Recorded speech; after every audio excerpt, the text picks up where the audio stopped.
உங்களோட லிப்ஸ் பார்க்க ரொம்பவே டார்க்கா அண்ட் பிக்மெண்டடாக இருக்கா? இந்த வீடியோ உங்களுக்காக தான்.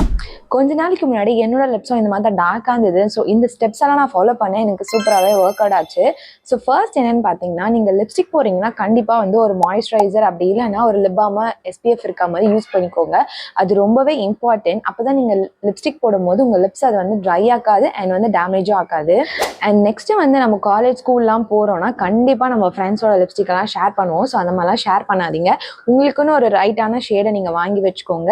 நெக்ஸ்ட் என்னன்னு பார்த்தீங்கன்னா, நீங்கள் டெய்லி லிப்ஸ்டிக் வியர் பண்ணுறீங்கன்னா டெய்லி நைட்டு தூங்குறதுக்கு முன்னாடி லிப்ஸ்டிக்கை நல்லா ரிமூவ் பண்ணிவிட்டு ஒரு நல்ல வேஸ்லினோ ஒரு லிப் பாமோ போட்டுட்டு தூங்குங்க. ஸோ கண்டிப்பாக அதுவுமே நல்லா ஹெல்ப்ஃபுல்லாக இருக்கும். So weekly twice or once வந்து கண்டிப்பாக லிப்ஸை வந்து ஸ்க்ரப் பண்ணுங்க. ஸோ ஒன்றும் இல்லை, ஜஸ்ட் சுகர் அண்ட் வந்து ஹனி ரெண்டையும் மிக்ஸ் பண்ணிவிட்டு ஒரு 5 to 10 minutes நல்லா ஸ்க்ரப் பண்ணிவிட்டு அப்புறம் வாஷ் பண்ணிவிடுங்க. அண்ட் முக்கியமாக வேஸ்லின் ஆரல்ஸ் லிப் பாமை யூஸ் பண்ணுங்கள்.